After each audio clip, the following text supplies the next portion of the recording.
All right, let's get into it then. We weren't planning on being in the studio today, but unfortunately Liverpool had other ideas. So today we're going to be trying to solve why on earth they've sacked Matt Beard. Harry, let's start with the initial reaction to the news. This was not expected at all. Absolutely not. What a shock. A Liverpool legend, I think it has to be said, and a manager who's done so much for the football club over the last few years. A really the last decade, really. Yeah, but a really bizarre termination, one that I don't think anyone saw coming. Liverpool, yes, they haven't enjoyed the kind of success they did last season, but they're still having a decent season. They remain in the FA Cup. They are only a couple points off getting into the top half in the league, which is around where they were last season. To be honest, I feel like it's a little bit harsh. I think it's very harsh. I was very, very surprised, and I think that he is a very, very good manager. And on his day, Matt Beard can coach his side to beat any side in the league. We've seen that before. They've gone and beat Chelsea. They've gone and beat the other big sides. So a really, really bizarre sacking for me from Liverpool. Yeah, it wasn't expected at all. I messaged you as soon as it happened, just like, what is happening here? Because I just never expected it. But yeah, it's a weird one for me. I think the timing of this decision is really strange as well. There's 3 months left of the season. I don't think that bringing a manager now is going to improve them much. So it'll probably be the interim into the end of the season, who we'll talk about in a bit. But I don't think it's going to be a huge difference there. And they were still in the FA Cup quarterfinals, as you mentioned. I think they'd have a better chance of beating Arsenal with Matt Beard at the helm than without him. So I find the decision to sack him now really weird. I think if he'd gone in the summer and Liverpool were looking to bring in a manager who's there for the long term, someone who's there for the project, then I understand that. But to do it in February, almost March, it doesn't make any sense. It really doesn't. And it's another bizarre decision from Liverpool. This season hasn't been sunshine and rainbows, though, has it, Harry? So let's look at perhaps why they've made this decision. Last season, 4th in the league, they finished. This season, they've slipped to 7th. I do want to caveat that with the fact that 4th was an anomalous result, and realistically, the highest they could get this season was 5th, and they are only a couple points off 5th now. So, I don't really think that matters, but it may play into the decision-making, mightn't it? Yeah, very much. I think it's the ambition from Liverpool is that, and as they kind of touched on in their wishy-washy statement they put out, is that they are looking to achieve, they're looking to grow every season and to take last season's result and build momentum on it. And to be fair to Matt Beard and Liverpool, they haven't done that this season. But as you say, it was always going to be ridiculously difficult to try and better 4th last year, especially when you consider how much Man United have improved this season. It always felt that going into this season, the top 4 was pretty nailed on. But as you say, Liverpool, they didn't start very well. They've had some really poor results in there. I think that has to be said. They've been torn apart by City and Chelsea, where usually they at least put up a really, really good fight and only lose by a couple goals. So, I mean, Man United, again, they lost that game 3 or 4-0. That was a game they drew last season. So I can see, I somewhat see from an ambitious point of view why the board felt they needed to get rid of Matt Beard. But at the end of the day, with what he's been given to work with, there was no way they were going to finish 4th this season. He's been given pennies to use, especially in that winter break. That, again, you speak about bad time. Those have only been back for a month. They could have sacked him a month ago and brought a new manager in over the winter period, but they didn't decide not to do that. So weird timing, weird decision, and as much as I get it that they want to be ambitious, they want to succeed and challenge at the top, I don't think. They have to put their realistic head on, and I don't think that was going to happen this season. Well, I think to expect to build on a 4th place finish by signing Gemma Evans, who I don't think is at the top level, Olivia Smith, who's admittedly a good signing, but for that to be all they did in the window, I find it then bizarre that they'd expect to build on that season, especially when you look at the business that Manchester United, who finished directly below them, did. So I think that's a really, if that is the expectation, it's way too ambitious. And I think it speaks to a wider problem with recruitment, as you've alluded to. The investment from the board hasn't been there. So to expect Beard to perform when he hasn't really got the tools at his disposal to drag the team up the league, I think he's done a really good job with what he's got. And so that, for me, makes it really weird, this decision to sack him. Speaking, though, on where Liverpool are at, is this the furthest that Beard could take them? Was there any chance with a bit more recruitment they could have got Champions League football? Or was it always eventually they'd have to bring in a different manager? I think that the last couple of weeks have really changed my opinion on that, because in January, they bought in some top quality players on loan. They bought in Julia Bartel. They bought in Sam Kerr. Alejandro Bernabeu was another one that came in. And we're talking, these are players coming in from the top sides in Europe who are the up-and-coming talents and are all currently really good players. And I think that with those kind of signings, Liverpool were hoping to see much, much better performances. For me, perhaps they haven't given him enough time to show the difference in performance, but I agree.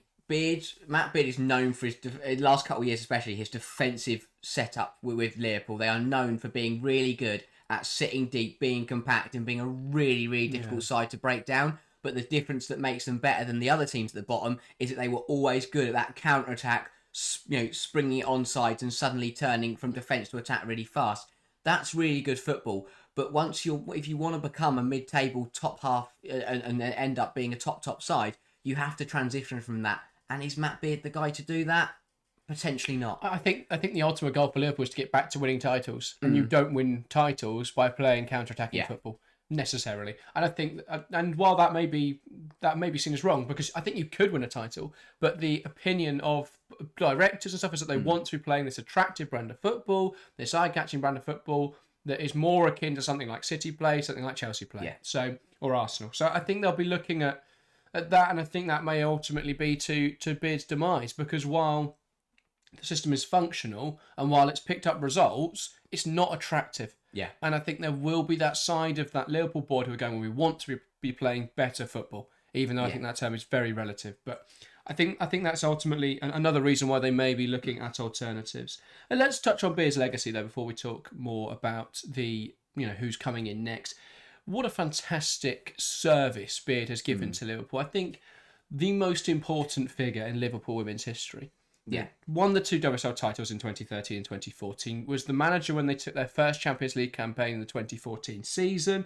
He returned in 2021 when the side were in the Women's Championship to get promoted to the WSL, which they did at the first time of asking. And in 2022, they came back up to WSL, and they have established themselves as a mid-table, established WSL side. Yeah. And I think that deserves huge credit. The first achievement, the fact that he got them to the top and then moved over to the US, and then Liverpool fell off. He came back and he rescued the club out of the Championship, brought them back to the WSL. I think he deserves huge commendations for what he managed to do over those 2 spells at the club. Yeah, very much so. That first spell that you touch on in a world that was at the time dominated by the likes of Arsenal, for Matt Beard to lead Liverpool to not only 2 titles but to go back-to-back years. I think to defend your title is one of the hardest things to do in football. And credit to Liverpool and Matt Beard for winning those 2 on the back to back. But and then I think he proved himself massively when he came in for that second spell, because it is really good to come in, win the top division, and be a top manager. But it's a completely different ball game when you're in the second tier and you're fighting to get promoted. And then once you've done that, it's another completely different version once you're back into the top flight and you're having to fight for your life and trying to stay in that league. And Matt Beard's done all of them. He's won titles, he's got them promoted, and he's kept them in leagues. And for a manager to do all 3 of those things in their career is extremely, extremely rare. And to do it with one club as well is even more rare. Yeah. So Matt Beard when you think of Liverpool, you think of Matt Beard. And as you say, he's done well. They got up, they survived the year after that. They then built themselves as a mid-table club.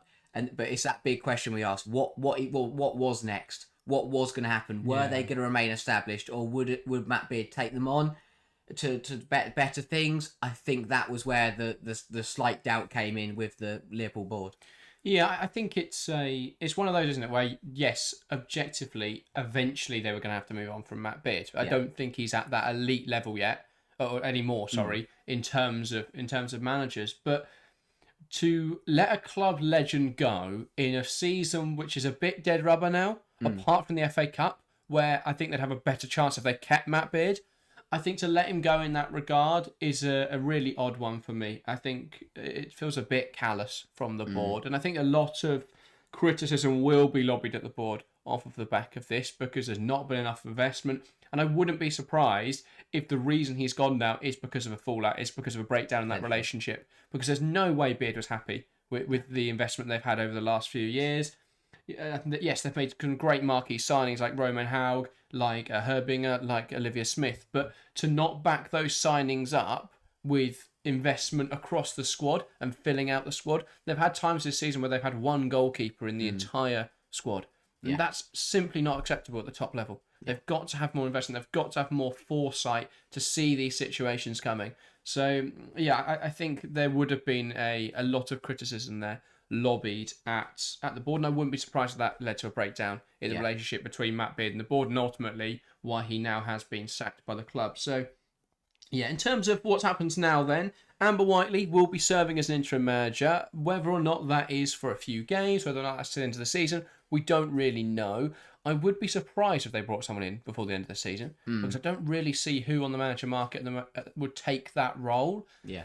I think it's going to be a very interesting decision in the summer to see who they can get. If they can get a top-level manager, then that's really exciting. If they don't, then it's even more confusing why they sacked Matt Beard. But Amber Whiteley's going to come in. She's going to have an opportunity to prove herself. She's already taken one game this season for Liverpool, which was the Manchester City game at home back in October. They only lost that game 2-1 to a late Khadija Shaw winner. So, she's proven this season that she can coach the side well in Matt Beard's absence. Obviously, he was ill for that game. So, I think it's an appointment that makes a lot of sense. There shouldn't be too much problem now in this sort of transition period.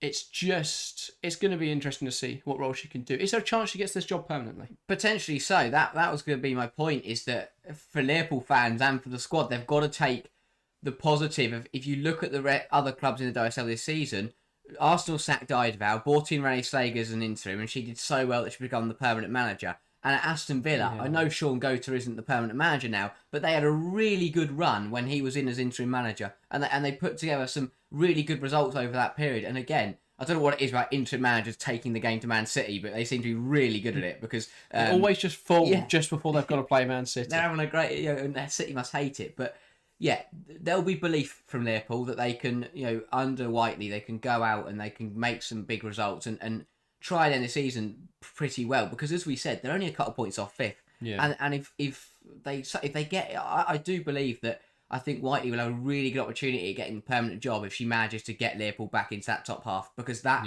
for me, if you're the board, that's exactly what you're asking now. Few games left of the season. We've got a couple months. Go and get us back in that top half. You do that, we'll give you the job. And that will be, they're not going to tell her that, obviously. That would be terrible board management. But that's got to be her thought. Get this Liverpool side playing as well as possible. Pull off some big results.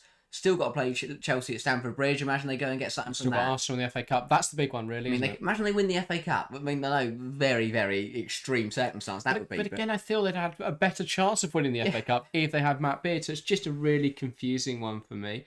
The only thing that casts doubt for me over Whiteley's ability to take it permanently is the fact that I don't see there being a huge change in style. I think because she's in an interim basis, she'll probably keep it quite similar to Matt Beard, like Renee Slagers has done. And that's why it's going to be really interesting to see what Arsenal look like next season when Slagers has a full pre-season. Yeah. Because, yes, there have been good performances this season, but we've not yet seen how Slagers handles the side on her own, when she can do the squad building, when she can do all of the tactics, because this is the system they use is very similar to the Idval system.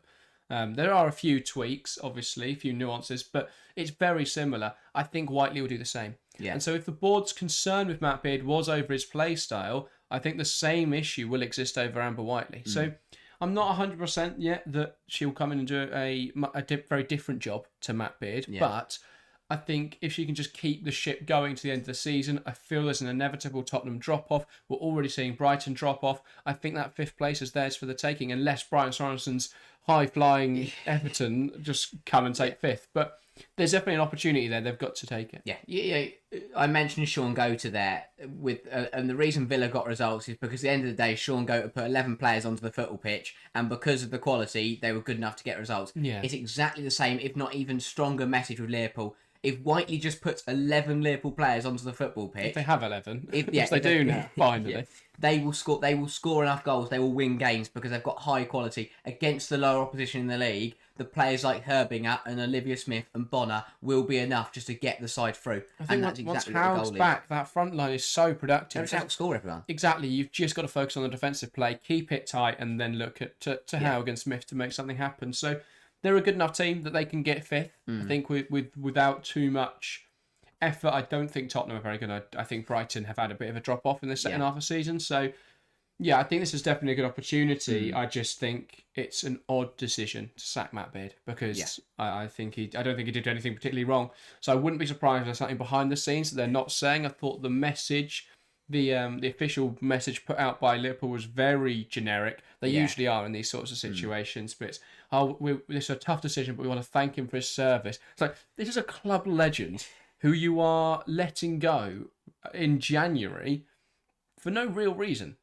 I find it really weird. I think if he'd gone in the summer and it was more of a like mutual agreement and he could have his moment at Anfield on the final day of the season and all that, then that's lovely. But to just cast him aside in February in a season where they haven't done particularly badly, considering the injuries problems they've been up against, considering the fact the investment wasn't really there in either the summer or the January window, I think it's an odd one to sack him, but that's just our personal opinions. Get involved in the comments below. I want to talk about the club ambition, the ownership as well to finish off. Are Liverpool lacking in ambition, or does this sacking point to the fact that perhaps they're too ambitious? Yeah, this is a really weird one for me because I think you're right. It's both. The investment and the focus towards the women's side has shown a massive lack of ambition. But then this sacking and suddenly talking about wanting to build momentum and try and better fourth position last year, way too ambitious. They just can't find a balance. Either they're overly ambitious or they have no ambition whatsoever. So, and it doesn't balance out like other things do. That's not how ambition works. So, it's a real shame because if they've given him the money, if they'd showed ambition with the money and the investment, they'd been in a much better position than they were now. But instead they put all that ambition into getting a new manager, which I don't think is the answer. It does just feel like every time we talk about Liverpool, it just loops back round to, well, maybe FSG should invest a bit more. It's every conversation because you'd fill the gaps in the squad, you bring in some more high quality players, and suddenly Liverpool are in a position to compete. They've got some good players, they've got a good core of this squad. Add a bit more quality in there, add a bit more squad depth in certain areas, suddenly this Liverpool side is really good. Yes, if they can get an elite manager, then that's a real bonus, and maybe that will be an improvement on Matt Beard. But they're not going to do that in February anyway. So again, decision's really weird. That's I think where we'll leave it for today. Do get involved in the comments below because I'm sure you'll all have opinions on this matter, whether you're Liverpool fans or not. Get involved in the comments down below and I'll make sure to reply to as many as possible. Thank you for watching this very impromptu put together video, but we want to discuss the breaking news. There'll be another video on screen now, and for those of you waiting for the England-Spain analysis, that will be out tomorrow, so look out for that. Other than that though, thank you guys very, very much for watching, and we'll see you next time. See ya.